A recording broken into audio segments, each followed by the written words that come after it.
The type of colour we discussed so far with rays of light is called additive colour. Different colours are made by mixing different coloured rays of light.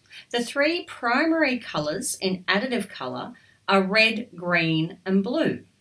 By directly stimulating the cones in our eyes, these three colours can create the full spectrum of colour. RGB, red, green, blue, is the type of colour system we are dealing with when we're designing for screen or other projected light technologies. So additive colour is light, RGB. In web design, it uses hex colours, which are 6 characters. The first 2 are the red channel, the second 2 the green, and the last 2 the blue. Subtractive colour, on the other hand, relies on the absorption of different wavelengths to create new colours. Subtractive colour is the colour of pigments and dyes. This is the colour for print. Prior to the 20th century, and prior to a greater understanding of colour theory, the primary colours were seen as red, yellow and blue, and that's probably what you learned at kindergarten and primary school. Since discovering more about how colours work, the primary colours in subtractive colour for print and design are now seen as cyan, magenta and yellow, CMY.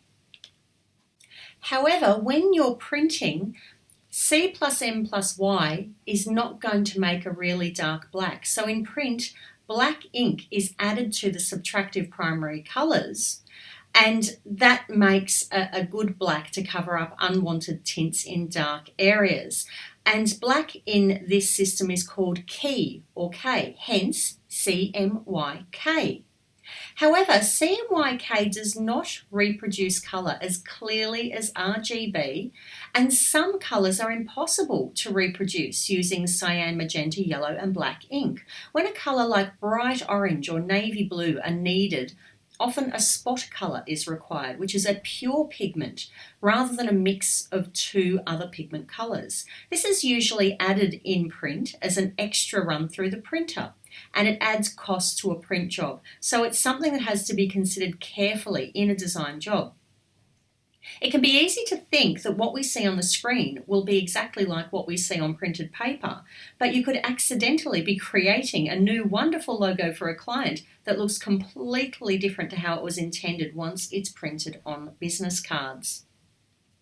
There are a number of properties of colour, and we need to know all of these when we describe a colour so that it can be used repeatedly exactly the same.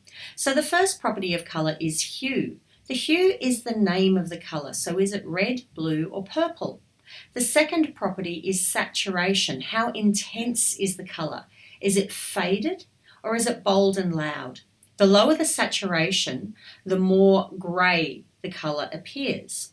And just a tip, if you're designing for the screen, sometimes too much saturation can actually make the colour a bit painful to look at. If that's the case, dial your saturation of the colour back to about 80–85%. You'll often see that the colour looks the same colour, but it is not as painful to look at. So that's one of the first tips I learned when designing for the screen.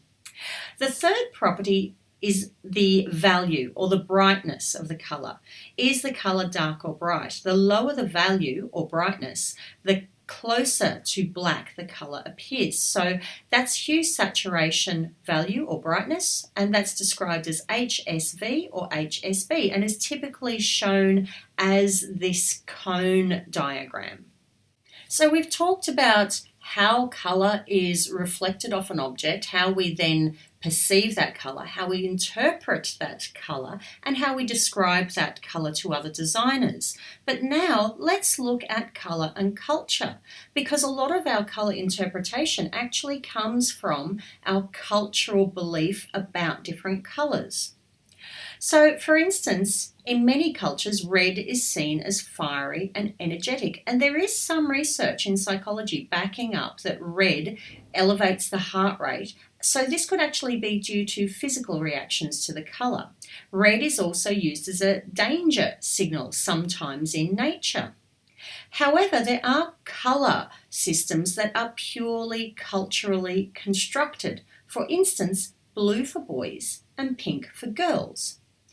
In fact, prior to World War II, the colours were actually reversed, with pink being seen in the West as a diminutive of red, which was masculine because it was energetic and fiery. Blue, however, was the colour of the Virgin Mary in Western culture and associated with girls. And this is why early Disney female cartoon characters like Alice in Wonderland and Cinderella wore blue dresses. The underlying messages of colours vary between countries and cultures. The colour for mourning in the West is black. In Asian countries, it's white. White is the colour of innocence and purity associated with weddings in the West. In India and China, red is the colour that brides wear to get married. If you're going to use a particular colour to convey a message or feeling, it's worth finding out how different cultures view that colour if you are seeking a multicultural or global audience. Brands use this cultural interpretation of colours to convey messages to potential customers. For instance, yellow is optimistic, and that's the colour of Subway and JB Hi-Fi. Blue is trustworthy and dependable, which is why it's a preferred colour for financial services, including banks. White is purity and simplicity, and grey brings balance and calm, which is why those are the preferred colours of Apple. When you next see a logo, take note of the colour and think about what the company is trying to say about itself. In the next video, we'll be looking at different systems of organising colour and how you can use that to choose a great colour palette for your project.